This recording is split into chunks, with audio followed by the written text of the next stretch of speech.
Desa ini tidak boleh ada warna merah sama sekali. Bahkan menstruasi wanita dewasa pun tidak boleh datang. Bahkan bunga kecil merah yang tumbuh di bawah tanah harus segera dipetik oleh warga desa. Segera tanam ke dalam tanah. Kalau tidak, akan menarik perhatian monster merah. Karena ada legenda yang beredar di desa tersebut. Di dalam hutan terdapat sekelompok monster merah. Mereka suka warna merah dan benci warna kuning. Oleh karena itu, warga desa melukis tepi desa dengan warna kuning. Dengan begitu, mereka dapat mengusir monster dan melindungi desa. Dan kepala desa telah mencapai kesepakatan dengan monster. Asalkan monster tidak melukai warga desa. Setiap beberapa waktu, warga desa akan menyumbangkan daging babi terbaik. Namun sayangnya ada seorang yang nakal. Ia diam-diam meninggalkan desa. Tidak hanya memetik bunga merah, tetapi juga membawanya kembali ke desa. Malam itu monster datang. Warga desa yang sedang berjaga melihat monster masuk desa. Dia segera memicu alarm. Warga desa mendengar alarm dan bergegas pulang. Mereka satu persatu menutup pintu rumah. Namun Aizen masih menunggu kepulangan Awei di pintu. Saat monster mendekat, Awei akhirnya pulang. Keduanya segera bersembunyi di ruang bawah tanah. Keluarga itu menghabiskan malam di ruang bawah tanah. Keesokan harinya pagi-pagi sekali, penduduk desa menemukan setiap pintu rumah telah dicat dengan cat merah oleh monster. Kepala desa segera mengadakan pertemuan warga desa. Mereka tahu monster bisa kembali kapan saja. Hari itu putri kepala desa menikah. Seluruh penduduk desa menghadiri pernikahan. Namun pada malam itu, kejadian aneh terjadi. Di desa ini, ketika muncul warna merah, monster akan datang dari dalam hutan ke desa. Dan penduduk desa tidak diizinkan meninggalkan desa. Atau seluruh desa akan diserang oleh monster.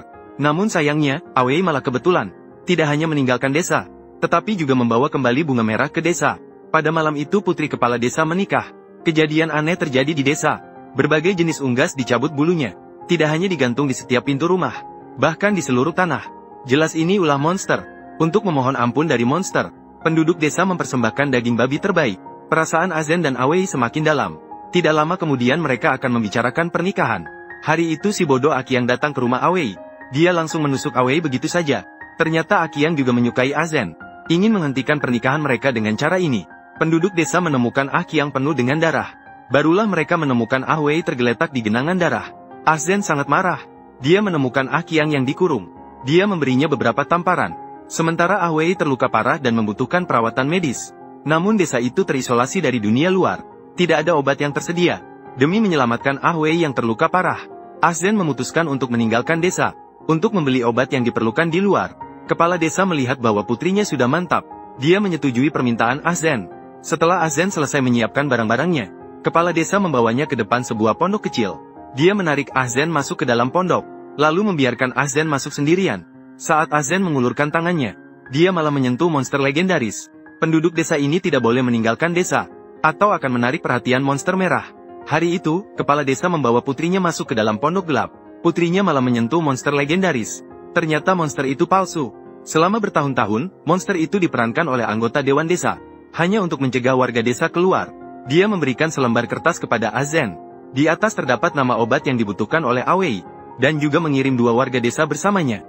Untuk tidak mengungkapkan rahasia desa. Juga memberikan sebuah tas kepada Aizen. Berbohong bahwa itu adalah batu ajaib yang dapat mengusir monster. Namun begitu keluar dari desa, 2 warga desa ketakutan oleh suara di hutan.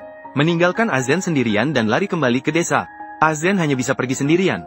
Namun saat berjalan, monster merah muncul di depan Aizen. Aizen merasa aneh karena monster seharusnya palsu. Mengapa masih ada yang menyamar? Aizen ingin menghindari. Namun monster tiba-tiba menyerang dan menjatuhkannya. Aizen hanya bisa kembali ke titik awal. Dia berdiri di depan lubang dalam dan menunggu. Saat monster mendekat, Aizen tidak bisa menghindari monster. Monster langsung jatuh ke dalam lubang dalam. Ternyata monster itu adalah palsu yang diperankan oleh Akiang. Dia hanya ingin kembali ke desa bersama Aizen. Aizen melanjutkan perjalanan. Tidak lama kemudian dia sampai di tembok luar. Saat dia melewati tembok, dia ditemukan oleh petugas patroli roh. Dia bertanya dari mana Aizen berasal.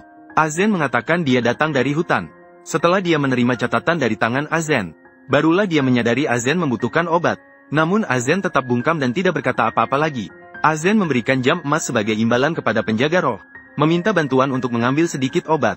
Penjaga roh menyetujuinya. Aizen berhasil mendapatkan obat. Dia segera menuju desa. Pada akhir cerita, Aizen berhasil kembali ke desa tepat waktu. Awei juga diselamatkan. Cerita ini mengajarkan kita untuk melihat inti melalui fenomena.